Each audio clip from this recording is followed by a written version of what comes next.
Julia Pastrana has been buried in Mexico, which is noteworthy for at least 3 reasons. One is that she died over 150 years ago. The second is that she was considered at the time to be the ugliest woman in the world, which is unfortunate, but not as unfortunate as the third reason, which is that she was known as the Ape Woman.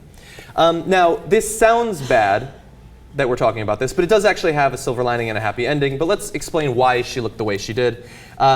She had a combination of hypertrichosis and gingival hyperplasia, rare genetic disorders that gave her copious facial hair, as you saw from those photos, and a thickened set jaw.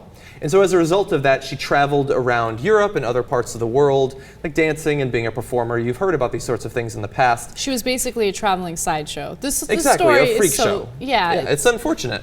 We have quotes from Mario Lopez, who's the governor of the Mexican state that she's now buried in. He says, "When I heard about this Sinaloan woman, I said, there's no way she can be left locked away in a warehouse somewhere," where she had previously been in Norway. He goes on to say, "Imagine the aggression and cruelty of humankind she had to face and how she overcame it. It's a very dignified story." Her story is actually pretty sad. She eventually got married and had a child. She died shortly after giving birth, which is very unfortunate. And so did the child that she gave birth to. Oh, I didn't actually know that part. That's even more sad. It's a depressing story because, of course, in that time, and this is what I take away from the story, I feel so lucky to be born in this day and age, right? Where science and the medical field has advanced. Of course, there are still huge strides to make, but at the same time, 150 years ago, I mean, people had no idea what was going on with this woman. So they just assumed, like, oh, God must have made her this way. She must have done something horrible in her past life. Therefore, she deserves to be a freak show. No one understood what was happening with her. And the guy who married her, she married the guy out of love.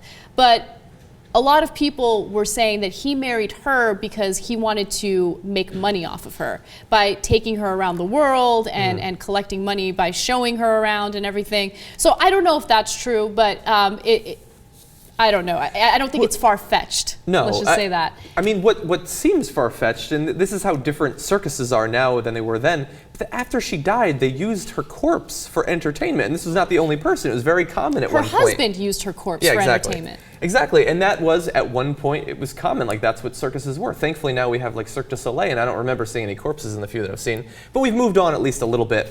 Thankfully, people in her hometown, or the area that she was born in at that point, the home state, fought to have the remains returned from Norway after this long period of time. And I didn't know this, but apparently in Europe, in the United States, and other countries, they have a ton of human remains that they consider artifacts that they've kept for a long period of time. Although they say that parts of Europe and the US have returned over 500,000 sets of remains and artifacts already. Norway apparently is lagging behind a bit in that. Yeah. That is a little surprising, but a lot of these remains were used for scientific research, so that's understandable. But that scientific research was so critical because another hypothesis that people had was that she was the product of a woman mating with an orangutan. I mean, it's just. Oh God, that's why I'm saying. That sounds like Bill Maher talking that's about. Why I know. That's why I'm so happy to be born in the time that I was born. Yeah. And we have to continue supporting science because we have to understand conditions like this. Yeah. And of course, now we do understand what she had and what the condition was. But there are many things that we don't understand, and science helps sort those things out.